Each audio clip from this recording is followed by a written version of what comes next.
Alors que l'enquête sur la mort de Rob et Michele Rainer se poursuit, leur fils, Nick, risque la peine de mort pour meurtre avec préméditation. L'Amérique du cinéma est toujours sous le choc.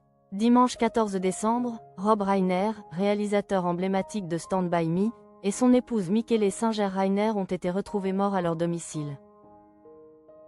Quelques heures plus tard, leur fils Nick Reiner était interpellé. Il a depuis été officiellement inculpé pour le double homicide.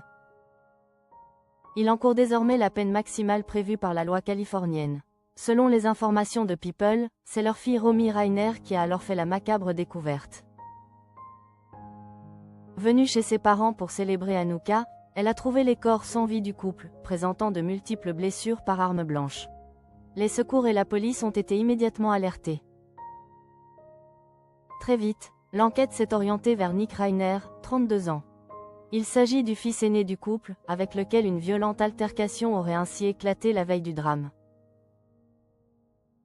Lors d'une conférence de presse tenue le mardi 16 décembre, le procureur de Los Angeles, Nathan Orman, a confirmé l'inculpation de Nick Reiner pour 2 chefs de meurtre avec préméditation. Nick Reiner est poursuivi pour 2 chefs de meurtre avec préméditation dans le cadre de l'enquête sur la mort de ses parents.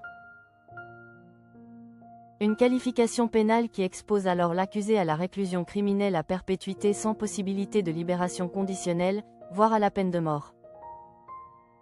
Le jeune homme est actuellement détenu sans possibilité de libération sous caution.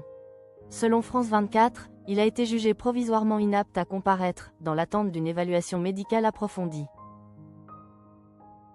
Son avocat, Alan Jackson, a précisé que chaque détenu doit recevoir une autorisation médicale avant toute comparution. Il a indiqué que son état serait réévalué quotidiennement par les services du shérif. Nick Reiner se serait disputé de manière particulièrement tendue avec son père lors d'une fête de Noël organisée chez l'humoriste Conan O'Brien. Un témoin évoque un comportement inquiétant. Nick faisait flipper tout le monde, il agissait de façon très étrange et demandait sans cesse aux invités s'il était célèbre. Le réalisateur et son épouse auraient quitté la soirée précipitamment après cet échange houleux. Nick Reiner n'a jamais caché un parcours marqué par de lourdes difficultés. L'histoire de Nick Reiner en film. Scénariste de formation, il a longtemps lutté contre des addictions sévères. Dans plusieurs podcasts, il avait ainsi confié avoir connu jusqu'à 18 cures de désintoxication durant son adolescence. Il avait évoqué des périodes de consommation extrême, d'insomnie prolongée et de violences incontrôlées au sein du foyer familial. Cette histoire douloureuse avait déjà inspiré le film Being Charlie, sorti en 2016.